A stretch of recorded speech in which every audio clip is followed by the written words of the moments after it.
Welcome to your latest Nottingham Forest news. Coming up on today's video, here we go. Miguel is a red. Forest do battle again with West Ham over a defender. And is Worrell going out on loan? And Forest looking to get in the PSR party with Bogard. All this and plenty more coming up on your latest Forest news. Let's get into it.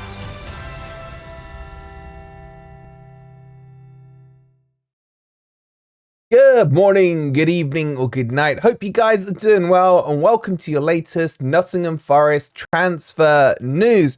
As always, if you're enjoying the content, please don't forget to hit that like button. Let's get 487 likes, at least, on this video. Subscribe to Forest Fan TV if you are new, as we are closing in on 20,000. And as I mentioned yesterday, we are expanding FFTV, taking over the world. Oh, it's going to annoy some people.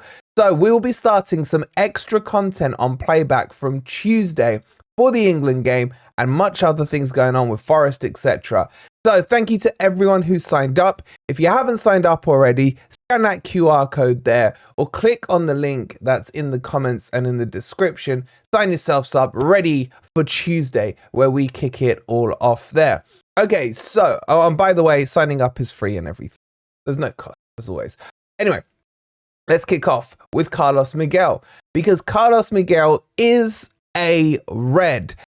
Documents were exchanged on Friday, as we are led to believe, between Nottingham Forest and Corinthians, which basically, in effect, in essence, makes him a Forest player. Now, he's still not over in the UK. We're still not sure whether or not Forest will pay Corinthians pre or post 1st of July, and we believe the contract length is going to be for 5 years at that release fee clause, which is going to be about £3.5 million, which is literally pennies. And we do know that they are still annoyed on the other side of the pond at Brazil, because they don't feel that, one, he should have had that release clause. They blame their president for that. When we spoke to Ricardo, if you haven't seen that video, if you want all the inside knowledge onto Carlos Miguel, make sure you check that out if you haven't already. I'll leave it on the end screen for you. So they're all annoyed that he's gone for cheap. They also feel, from a personal perspective, that he was the heir in waiting to take over from Alisson, for example, in the Brazilian national team, and his best chance of doing that was to continue at Corinthians, because there is this fear that, is he coming over to the Premier League to bench warm? Now, Miguel himself has that air of confidence about him that he's coming in here determined to get the number one on the back of his shirt. And I like that. That's the kind of attitude of players we need.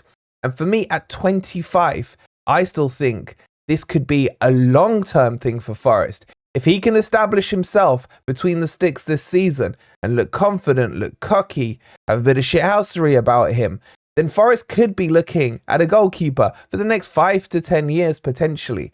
And he's coming in as the tallest player in the Premier League at 6'8", an absolute giant. So there's a lot to be excited about with him. Yes, he does have some weaknesses. Again, that was covered off by Ricardo in the video we did with him. His kicking isn't that great, nor is his distribution, but potentially that could be stuff that's worked on.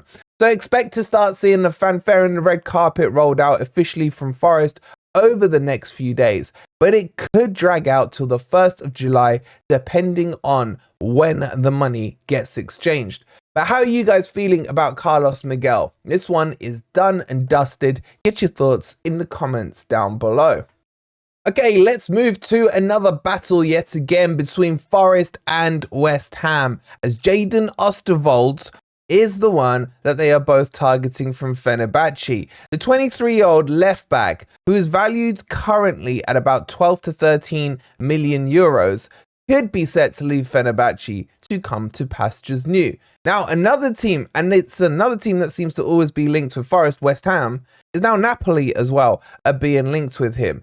And this guy is good because he can play predominantly at left back, and he can also play at centre back. When you look at him and when you watch him, he has a feel to him that he probably might be more of a centre back. for me personally anyway, but predominantly has played at a left back because this physique reminds me a bit of a Saliba. Now, I'm not saying he's anything on Saliba, but his style and his technique is like that. Where I think he's really good is winning the ball high up the pitch. He's very aggressive in his tackle. He also has a little bit of a mean streak to him, which I'm not against, and has good pace and power.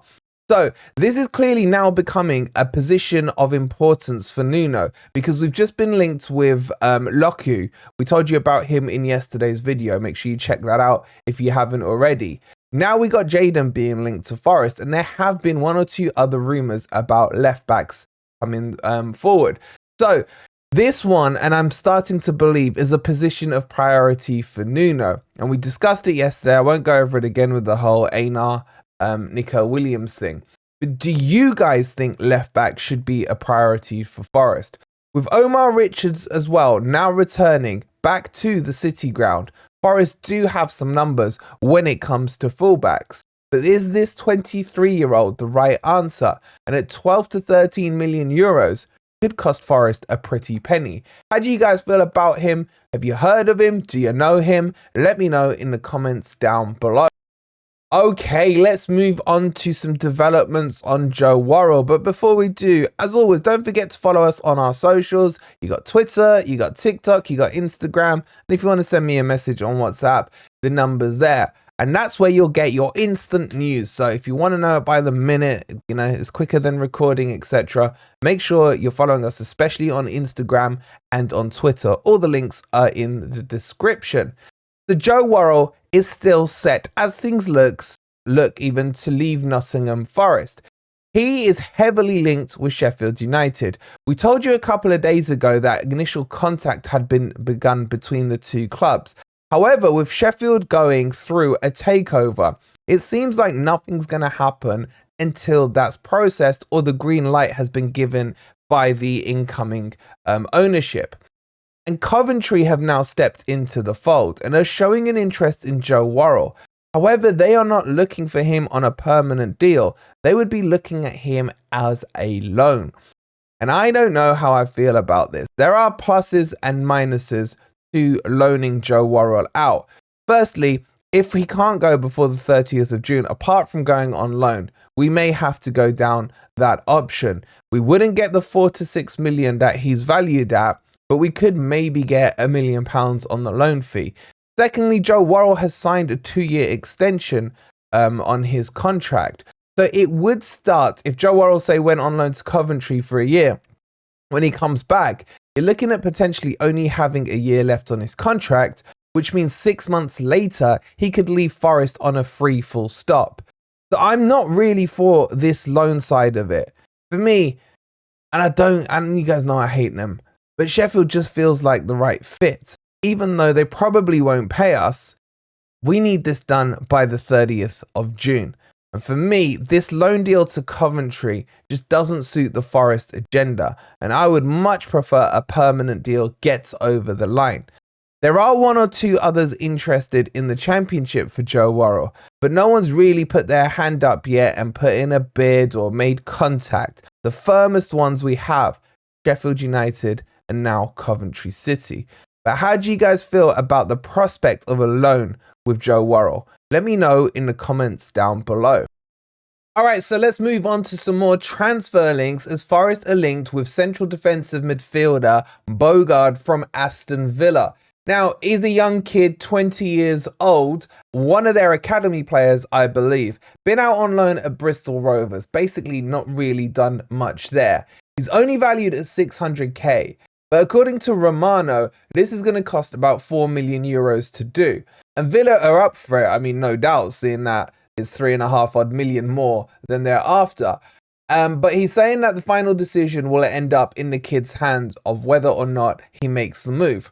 Now, aside from this player, there's not really too much to talk about. What's interesting in it is the whole academy thing that's going on with PSR, being labelled as the PSR party between those clubs that are struggling with PSR. Forest, Villa, Newcastle, you got Leicester in there, Everton, etc. And there's all these loopholes that are coming up where teams are basically trying to swap academy players. Sell one for 20, bring another one back in for 20. You make yourself a lot of profit and you can clear your books, etc. So we're going to do a whole video on that. So I don't want to touch on it too much in this video because it deserves a full explanation about how these loopholes are working and how Forest getting involved in it. And this is a significant transfer for me because this is the first step. This is almost like the admission fee, if you like, to join the PSR party. We're seeing it between Everton and Newcastle. We're seeing it between Villa and Everton. We're seeing it between all these clubs interacting and selling on back and forth their academy players. And this might be the way that Forest get themselves out of PSR trouble without having to sell a Murillo or a Morgan Gibbs-White or a Callum Hudson-Odoi. So I'm really interested to see how this one develops. Now, what I would like to see is one of our academy players being linked to someone, one of these other PSR clubs, for like 20 million. And that will put my mind at ease because we only have 7 days left before the first transfer deadline, if you like, of the 30th of June. So we're finding out some more information on this one.